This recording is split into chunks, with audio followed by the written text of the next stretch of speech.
And welcome to another edition of the Rescue Rundown. I'm busy with my Snapchat and Instagram and Facebook because Annie Potts has joined us on set, basically being a ham, right? She is all personality and no stature.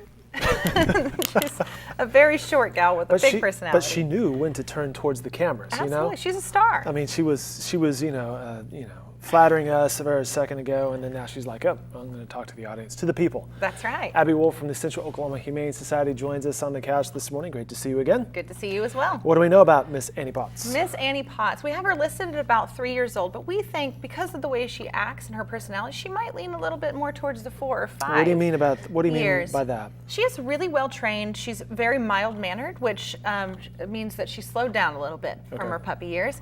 But she's anywhere from the 3 to 5 range in the years of age. She is a Corgi mix, which is a fan favorite. But we think she might be mixed with a Beagle. So it's the best of both breeds, I think, in Annie Potts. She's got a really great personality, but she absolutely adores the belly rubs, as you've seen. She's certainly quick to roll over and say, hey, how about some attention? Yeah, exactly. What are some traits that Corgis usually would have? What do people need to know about Corgis? Corgis are usually pretty silly dogs. They have this really great wiggle butt, as people refer to it. They have really strong personalities, which lend them to be really great family dogs most of the time. Very good. And then Annie Potts, a Corgi mix? Yes, she's a Corgi mix. Perhaps a Beagle, perhaps mixed with Beagle. Perhaps dipped in paint, at least yes, the feet. looks like somebody just accidentally dipped her in a little bit of white paint.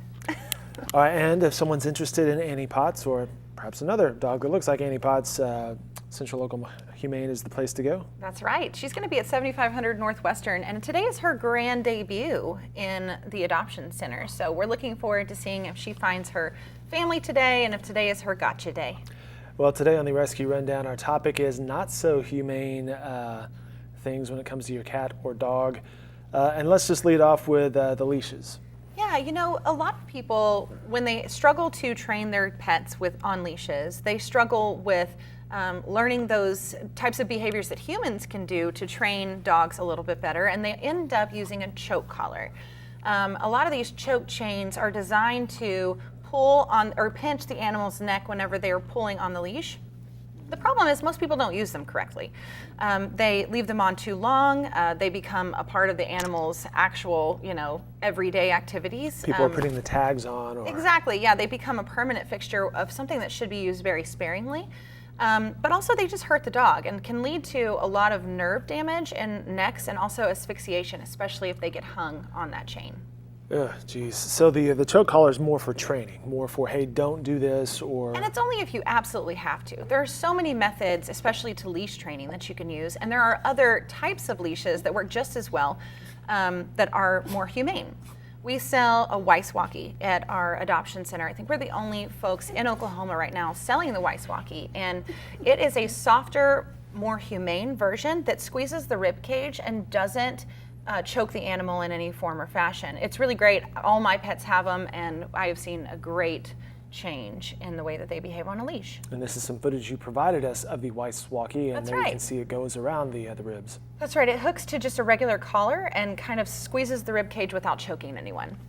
You guys have these only $20, pretty affordable. Yeah, exactly. And they last a long time. They're built really great. So it's your go-to leash every time you want to go out, especially in public when you don't want your dog to be the one pulling on their leash in public. So we use it quite often. Any tips on the whole collar business? It's good for your dog to be tagged and have a collar. Always. But what about the factor they could get hung up on a fence or something? I think it's up to your dog's personality, what's best for you.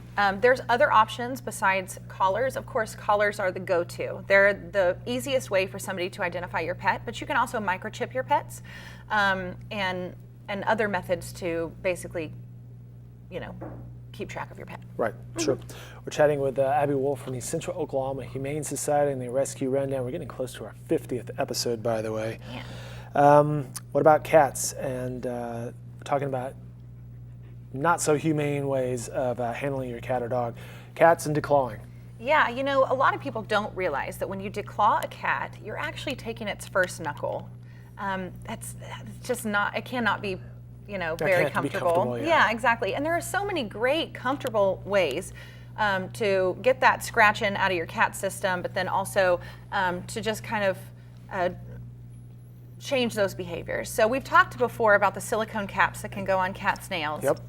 But we also have really great scratching posts available on the market right now. And so if you can teach your cat to scratch on a post rather than your furniture, you're in business. That's certainly the way to go. My cats they'll wear out a scratching post. Oh, yeah. I mean, it's amazing how aggressive they Oh get yeah, with a they scratching love it. I post. mean, it's an outlet for them, and sometimes it can be used for stress or anxiety relief. And why not give them an option in your house for, they can be bought for as cheap as $10.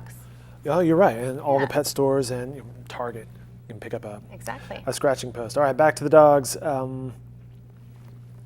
And rawhides, chew toys. My dogs love rawhides, and they are a really big treat in our family. But we have a really big tip for those of you who want to purchase rawhides for your pets.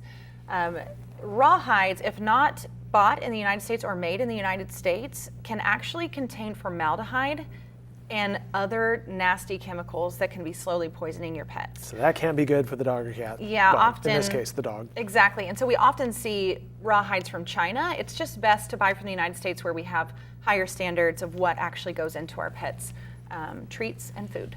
Well, and speaking of treats, toys that are the wrong size. Yeah, so oftentimes dogs fixate on a toy that is their favorite toy, and sometimes that toy might not be their own toy. Toys of the right size are really important because of an obvious reason: choking, right? So if a large dog loves a little tiny ball, the chances of that dog choking are quite great. And so we really recommend looking at the sizing on pets' toys, but then also using your best judgment to determine what right size toys are for your pet. The bigger the dog, probably the bigger the toy. Exactly. This little gal could probably have a smaller toy, whereas a big lab, probably a bigger ball. All right, and the topic that, frankly, I don't want to talk about, but we have to, tying up the animal outdoors.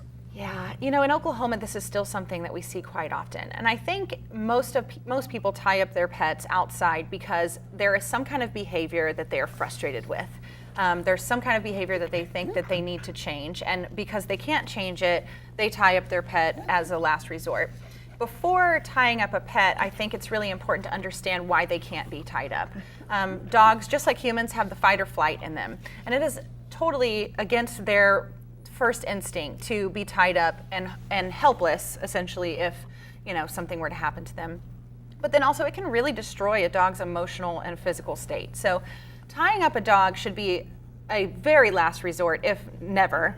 And instead, looking into different training possibilities and different ways that you can help curb those behaviors that made you tie up the dog in the first place. Good stuff. Some good information there from Abby Wolfe from the Central Oklahoma Humane Society here on the Rescue Rundown. One last topic for you. You guys are big players in social media. You can follow them on Facebook, the Twitter. Yes, please. You're there on Instagram as well, That's and right. Snapchat. That's right. Favorite filter on Snapchat? Favorite filter? Personally, my favorite filter is the one that makes you look very glamorous and gorgeous with the floral. But Right. for us at the Humane Society, we try not to filter our Snapchats as much as possible because we want people to see the real colors and the real personalities of pets. And You're not slapping the goofy dog face on every we cat and try dog. not to. We see enough goofy, adorable faces in our adoption center that we try not to slap that extra filter on their faces. However, if you're taken in by the dog filter on the Snapchat, go check out the Central Oklahoma Humane Society, right? Absolutely. Yeah, you can follow us at OK Humane. And plenty of inventory, cats and dogs, or the inventory that would be available for adoption can be found on that website as well. Abby, thanks so much for the information. Thanks for stopping in. Thank you for having us. Thanks for the introduction to Annie Potts. Oh, she's adorable.